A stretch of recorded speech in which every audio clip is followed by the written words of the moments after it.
right now on 5 on your side at 10. The weather impact alert continues tonight as we track storms across the bi-state region right now. What you need to know before dozing off after the news. A tragedy in Ferguson, a painful reminder for a murdered police captain's widow. They're right where I was. Her message to Travis Brown's family as the officer fights for his life. It's never easy until you know they're going to be okay. A heated meeting just wrapping up. Encouraging children to change genders is unethical on multiple levels. The battle tonight over gender in a St. Charles County school district. Tonight we are in a weather impact alert. Right now we're already seeing storms in the area. However, stronger storms could be on the way. Good evening, I'm Mike Bush. And I'm Kelly Jackson. The threat of severe weather is moving in as you head to bed, so it is important to stay alert. Let's get straight to Chief Meteorologist Scott Connell, who has been following these conditions all day. What are we in for tonight? Well, Kelly, right now the storms have moved into the St. Louis metro area and they're a little ahead of schedule. And the storms we were thinking north and west of St. Louis towards Kansas City, we were thinking earlier that would be what we would see after midnight. Those are less of a concern. So what we have out there right now, a lot of lightning, a lot of noise with that thunder, some downpours, and some gusty winds to 45 miles per hour or so, but nothing severe in the last few hours around St. Louis. This, though, a drenching storm that rolled through Belleville and now is heading eastbound out along Highway 15 as it works into Washington County. Some more developments starting to bubble up here across Jefferson County and up along the Merrimack River into southwestern St. Louis County. This is now pushing over Six Flags. That's going to slide towards 141 into Valley Park. Probably clip the Baldwin area and into Manchester as well. And here you have more thunderstorms that are lining up at this hour. These storms that are back to the west, this is the main area we've been watching over the course of the last hour or so. Still some 40, 45 mile per hour winds, a tremendous amount of lightning there around St. Clair, and another clusters here going just to the northwest of Union with some heavier rainfall. That entire area will slide into the metro in the next hour or so. Now, technically, we still have the severe thunderstorm watch for our southern counties. It doesn't include the metro area, but we haven't seen any severe weather out of these storms. We do think they'll have some gusty winds, 45 to 50 miles per hour, certainly some downpours. We're all going to stay weather aware, but we think by midnight, most of this is winding down. We have our camera right now, the weather camera out in Chesterfield, looking off towards the southwest at those storms down towards Eureka. Fair amount of lightning. That's going to be out there. A lot of flashes, a lot of noisy thunder, but more bang for your, more bark than bite in this particular case. All right, Scott. We have breaking news out of Jefferson County. First responders are conducting a water rescue at Rockford Park. A 28-year-old woman was reported missing near Big River. We are told they're searching with a drone. This is the 9th water rescue at Rockford Park this year. There have been 6 drownings since 2014, the latest happening last month. Tonight, a heated debate at the Francis Howell School District. Within the past 20 minutes, school leaders banned teachers and school faculty from talking to students about gender identity. That school board meeting is still happening. 5 on your side's Brent Solomon just stepped outside to give us an update. Brent. Well, Kelly, Mike, that meeting has been going on for 3.5 hours now and counting, but it's a packed house inside. And as you just mentioned, within the past 20 minutes or so, school leaders making a decision. They don't want any teachers, school staffers, or faculty speaking with students about gender identity. Go ahead, take a look at your screen right now. I want you to see exactly what's going on as we speak. At first, many people were gathering because they thought, and it was scheduled, that school leaders would vote on the transgender restroom policy. There's a proposal here to make sure that students only use the restroom that aligns with the gender that they were given at birth or what's provided on their birth certificate. Well, at the beginning of the meeting, school leaders decided not to vote on that measure. They tabled it until a later date. But what they did decide is that they do not want school faculty speaking with students about gender identity. And of course, as you can imagine, folks on both sides are weighing in.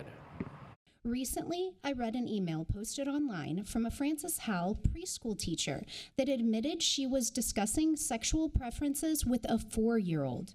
How in the world does this make sense?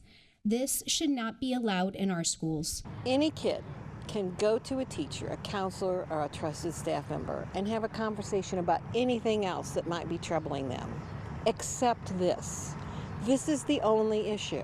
If you have a family that is not supportive of their gender fluid child, we could make matters worse.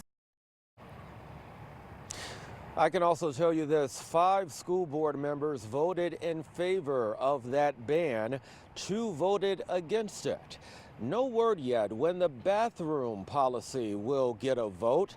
When it comes to that issue, those in favor of that ban say it's about protecting students and keeping students safe and for privacy reasons. But those on the other side say it feels like an attack on them. We'll continue to follow this issue for you, but for now, we're live outside of the Francis Howell Administration Building. Brent Solomon, 5 on your side. Mayor Tashara Jones is asking employers to help working parents before the first day of school. Jones posted a video on Twitter calling for understanding as parents adjust to recent changes at SLPS. The district is using a new transportation plan this year, putting some students on Metrolink and Metro buses. However, questions about start times, routes, and aftercare are still unanswered. These are trying times for St. Louis families, but if we all work together, we can get this school year off to a great start and help our babies get what they need to set them up for success. More than 1,000 high school students will use public transportation this year. Classes start on Monday. It's been nearly a week since Ferguson police officer Travis Brown was critically injured after a protest turned violent. And the community continues to come together for Officer Brown and his family. 5 on your side's Laura Barcheski is here with more on these efforts. Mike and Kelly, I talked with Ann Dorn this afternoon. She lost her husband, a retired police captain, during protests around George Floyd's death.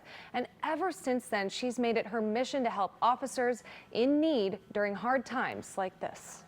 Ann Dorn was a St. Louis police sergeant at the time. Her husband, Dave, was a retired St. Louis police captain and Moline Acres chief. She saw the unrest in Ferguson in 2014. And when it happened again in St. Louis in 2020, she received a knock on the door from the chief of police. In June of 2020, those summer riots when the George Floyd protests broke out and they came to St. Louis, the night of June 2nd, he responded to help a friend who owned a pawn shop whose alarm went off, and Dave always responded to the alarms.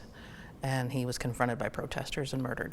4 years after her husband's death, protests turned violent again on the anniversary of Michael Brown's death. Ferguson police officer T.J. Brown was pushed to the ground and critically injured. It was just very uncalled for, and that hurt me more than anything because now the community is going to suffer. Ferguson Police Chief Troy Doyle says he's been to the hospital to visit TJ every day. You know, Travis has been in an unconscious state, so obviously he cannot communicate, but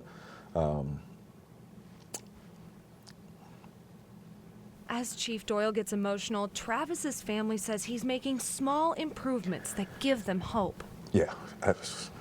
Dorn says they're all one big family and she wants them to know she's there for them. And I mainly reached out to the officers for their mental health as well, because a couple of the officers in Ferguson have worked for me in the past, and I was checking on them to make sure they had what they needed and to make sure that they were focusing on their health as well. What do we need to do now? Because obviously this, can't continue to happen. They need to be prosecuted, just like the man who killed my husband. The law needs to be upheld, and there shouldn't be exceptions made. Doyle says he hopes TJ can soon hear these words. Man, we love you. We love you. Want you back here. We miss you. The North County Precinct has been busy putting care packages filled with goodies for Brown's children. If you'd like to contribute, you can drop the items off at the Ferguson Police Department. And a fellow law enforcement officer injured in the line of duty is offering his support to Officer Brown. Kewan Guyton, a St. Clair County Sheriff's deputy, also owns Mr. Barbecue in Columbia and Waterloo. On Monday, the restaurants will donate $10 for every fried chicken meal sold. The money will go towards Officer Brown's medical bills. It could be miles away. It could be a state away.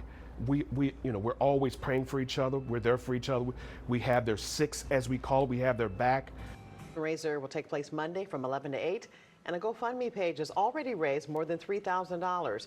If you would like to donate, we have a link in the As Seen on TV section on KSDK.com. Tonight, a standing room only crowd packed the city council meeting in Arnold. For the first time, homeowners spoke publicly about the controversial proposed Arnold Parkway project. 5 on your side's Robert Townsend is just back from that fiery meeting, and he joins us now from the newsroom. Robert. Mike, homeowners each had 3 minutes to weigh in on the multi-million-dollar new road project, and everyone I heard told council members the plan is a move in the wrong direction. They showed up early and packed the parking lot at Arnold City Hall. Once inside, you can see about 200 people lined the walls and filled every seat at the city council meeting. I believe that all of the citizens should be outraged, and it looks like they are. Citizen after citizen. And you told me that the project was going through and you were going to push eminent domain.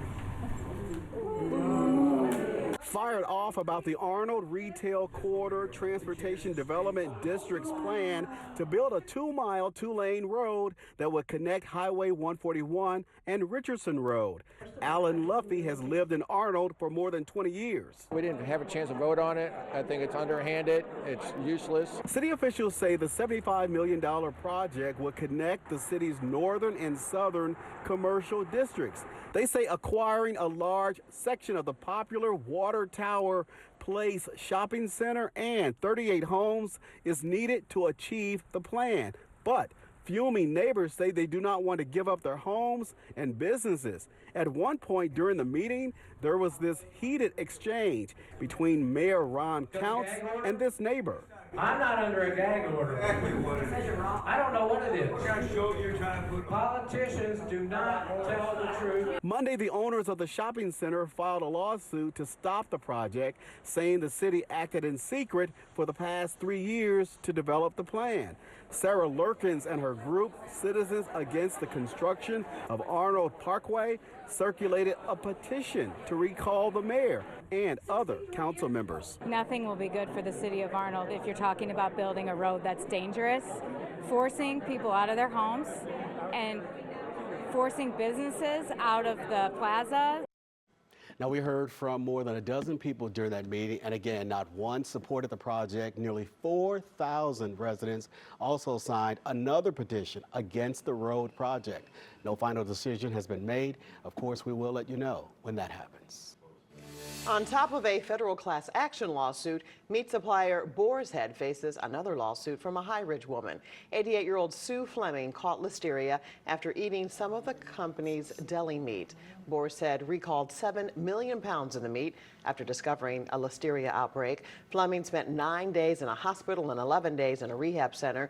So far, 43 others have gotten sick and 3 people have died. A battle for bronze. For the first time, we're hearing from Jordan Childs on her medal controversy, how she's not ready to dismount from the podium. Returning to life after years behind bars. It was torture. Exonerees finally get justice. Tonight, the I-Team looks into their ongoing fight with the system. And just in with our weather impact alert, a new severe thunderstorm warning just issued for this cell that's approaching the Missouri River right now, just west of Washington. The warning does include Washington. It includes Augusta. So it includes parts of Franklin, southeastern Warren, and southwestern St. Charles County. Gusty winds, maybe some hail, but boy, an awful lot of lightning with that. We're back to track these storms next. That weather impact alert continues. Our severe thunderstorm warning. Parts of St. Charles County, the rural parts of St. Charles County here, southwest down towards Augusta, then heading across the Missouri River into northern portions of Franklin County and southeastern portions of Warren County. This storm, you see it right there along Highway 100 and along Highway 94. In both cases, it is producing gusty winds close to 60 miles per hour. From Osage up to New Melly over the course of the next 10 to 15 minutes for the storm as it moves your way. Well, the Olympics may be over, but a gymnastics controversy is still playing out. Gymnast Jordan Childs released a statement after being ordered to give her bronze medal back. The International Olympic Committee says Childs' coach was too late in submitting the score review that moved her up in the standings. A court recently denied USA Gymnastics' appeal of the decision. In her statement, she says the legal battle isn't over, saying, quote, "I will approach this challenge as I have others and will make every effort to ensure that justice is done. I believe that at the end of this journey, the people in control will do the right thing." This was Childs' first appearance on social media since she lost the bronze. Well, Christopher Dunn was recently freed from prison after his 1991 murder conviction in St. Louis was overturned. But following decades of wrongful imprisonment, Missouri's restrictive laws leave him with almost no support. The I-Team's Paula Vassan uncovers the harsh reality facing exonerees in Missouri, where justice remains elusive for many. You're staring into the faces of those who have collectively spent hundreds of years behind bars, innocent all along. In just the last 6 years, 9 people in Missouri have been exonerated. The latest is Christopher Dunn. It was torture. He spent 34 years in prison for a murder he had nothing to do with. But when the system chooses to throw you away, you have to ask yourself if you're willing to just settle for it or you're going to fight for it. Christopher Dunn fought and continues to fight. Missouri offers almost no financial help to exonerees, compensating only those cleared by DNA evidence collected through a very specific legal process. It leaves most exonerees, like Dunn, with nothing. It's frustrating. In just a few days, St. Louis University professor Kenya Brumfield Young will be teaching students about how wrongful convictions happen.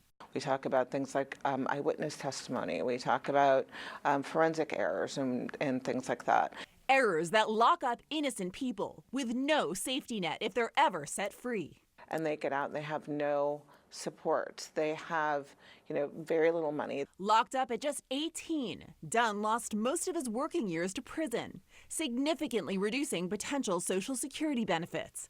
Governor Mike Parson has argued that the financial burden for wrongful convictions should fall on the cities and counties responsible, not the state. For now, Dunn is only looking ahead. Sure, my youth was gone. I can't never get that back. If I hold on to the negativity, if I keep on holding on to the past, I would never be able to move forward. Moving forward, despite a life stolen and financial challenges that will last a lifetime. For the I-Team, Paula Vassan, 5 on your side. We are in a weather impact alert tonight. Chief Meteorologist Scott Connell tracking overnight storms. What's the latest, Scott? Well, we are in that alert and right through about midnight. After midnight, the threats seem to diminish around the St. Louis area. So that's some good news for you, especially if you're trying to get to bed here soon. It's going to be noisy for a lot of us over the next hour or two with these thunderstorms rolling through, gusty winds, maybe some hail, but it really seems like the wind is the greatest severe weather threat. Make sure you're staying weather aware, keeping up to speed on what's going on. But if you're inside, and most people are at this hour of the night, away from windows and doors, you're fine with these storms. We're talking winds 50 to 60 miles per hour. That's enough to cause some scattered power outages. Right now, this is moving across the Missouri River, and the worst of it pushing into parts of Warren County and heading into southwestern portions of St. Charles County. A tremendous amount of lightning with this, and that's going to be something that we deal with around the metro area for the next hour or two. These storms bubbling up here over central and south St. Louis County, even a few bubbling up out towards the airport right now, and then they stretch down 44. Don't think anything's going to get much stronger than what we're seeing right now. Occasionally the storms get enough of a core, they build up, produce a little bit of hail, and then they get the big exhaust and the big downdraft, and you get the gusty winds. You may be having some gusty winds towards Sunset Hills, and in the next few minutes moving into Des Peres of 35 to 45 miles per hour. But again, there and then down along the Merrimack River and down into Jefferson County, these storms don't look as intense. While they're still producing a fair amount of cloud-to-ground lightning and some brief heavy rains, the only one that we've seen, the one that has the most lightning with it, is that one that's pretty close to Washington, Missouri, and where we have the severe thunderstorm warning in effect for southwestern St. Charles County. Again, if you're inside and away from windows and doors, you should be fine with this storm. Planes still coming in for hopefully on-time landings out at Lambert, despite the showers and thunderstorms bubbling up in the metro area right now. Here's our timeline on this. Most of what we see will be in the next hour or two, and then later tonight, what we were expecting to the north of St. Louis is going to tend to fizzle out. And so we're thinking at this point that our severe weather threat's pretty much confined to the next hour or two as this front's making its way in. Severe thunderstorm watches well to our north, also well to our south. Don't include St. Louis, but our southern counties. And once that front comes through tomorrow, you're back into the lower 90s and it's all quiet. So in St. Louis right now, it's 80 degrees, thunder at Lambert. You know the humidity was back. 93 our high temperature this afternoon. Staying in the 70s tonight. The next hour or two is when we'll have our strongest storms. Then after a low chance for a shower or thunderstorm tomorrow, and we do mean a low chance in the morning, we're going to clear things out. We're going to lower the humidity. And by the time we get into early next week, you know what? Twice this month, we're getting another taste of mid to late September weather. Wow. In August. It's hard to believe. You would think there's going to be a payback for that at some point. Let's hope not. Yeah. All right, Frank, thanks. Scott, thanks. Let's go to Frank now. Thank you, Bob. Imagine a 90-year-old man living out a baseball dream. That story, plus a driver from Mexico trying to win the Bommarito 500, and City SC has made yet another trade. This 5 on Your Side Sports Report is sponsored by Telly Tire and Auto Centers, driving your way since 1942. People from 30 different states and 9 different countries will be coming to our town this weekend to watch a sporting event. And no, they're not coming to watch the sub-500 Cardinals. It's the Bommarito 500 on Saturday night. The top 5 drivers in points were under the arch today for a photo shoot in that sweltering heat at 6 o'clock. One of the drivers to watch is 25-year-old Pedro Award, who almost won the Indy 500 this year, barely losing to Joseph Newgarden. He's from Monterrey, Mexico. His grandpa gave him a go-kart as a kid, and the entire family gave him their support. It was a roller coaster of emotions, and it kind of felt like my family was gambling, I would say. But yeah, well, it's been a ride, but I wouldn't change it for anything. Yeah. This 5 on Your Side St. Louis City SC coverage is sponsored by Together Credit Union. City SC made a trade today, but they didn't get a player back. They sent defender Anthony Markanich to Minnesota for $50,000 cash. In a related story, Fox 2 offered us $100,000 and a microphone for Scott Connell, and we turned down the trade. No Cardinals today, so how about the team they're chasing in the Central, the Brewers, against the team they play tomorrow, the Dodgers. Old friend Jack Flaherty gave up 3 runs today for LA in Milwaukee. The Brewers got a big hit from Willy Adames late to win at 6-4. They're a whopping 9 games up on the Cardinals in the Central. Despite the rough season for the Cardinals, there is a wonderful St. Louis baseball story in our town this summer. A man who dedicated his life to the game had a day to remember. It was quite a celebration at Aberdeen Heights in Kirkwood. This man, Johnny Goro, was the center of attention. So you're 90 now. Are you ever going to retire? It's tough to do. We honor the induction of Johnny Goro into the Distinguished Hall of Fame. The Cleveland Guardians just put Johnny in their Hall of Fame, and he's done everything from playing third base when Stan Musial had his 3,000th hit. And the line drive went over the top of my head. And it wasn't hit pretty, it was pretty good. To developing legendary Hall of Famers like Jim Thome. Wow. Johnny, who actually still works for the Guardians, who had the best record in baseball, has spent 73 years in the game. A player, a coach, a manager, and in player development, where he helped to bring players to the big leagues. Meant the world to me. I mean, his reaction to getting that call and me having the opportunity in some cases to give him the information of that he was heading to the Major League Ball Club. Maybe this sign sums it all up. To refer to Johnny Goro as a baseball lifer would be an understatement. Johnny Goro is baseball, and most importantly, Johnny Goro is all that's right about the greatest game ever invented. What a man. Sports Plus returns Sunday night, 10:30. Randy Carricker, Bernie Miklasz breaking down the Cardinals, and one of the greatest wrestlers of all time, Shawn Michaels, is our special guest, plus plenty from the Bommarito 500. All right, Frank, we'll be right back. Get a final check of weather with Scott. Yeah, now is the time where we're going to see those storms moving through the metro area. Between now and midnight, we already have storms across much of the metro. Now we have this line surging out, kind of evolving here in West St. Louis County, down into Jefferson County. Torrential rain, a lot of cloud-to-ground lightning with this, so it's really noisy, more so than it is a huge problem. The winds for most areas have stayed less than 50 miles per hour, but that one area, southwest St. Charles County, still some gusty winds, 45 to 55 miles per hour. That warning's technically in effect until 11 o'clock, but the storm probably is out of there before then. Again, it's wind that's your main threat, along with heavy rain that lasts for maybe a half an hour to an hour, and that should be about it. These will skedaddle out of here by midnight or so. So after midnight, I think we can rest comfortably. That's a good news. All right, Scott, thanks. There you have it, 5 on your side at 10. The Tonight Show starring Jimmy Fallon is next. Start your day with Today in St. Louis at 4 a.m. Have a great tomorrow.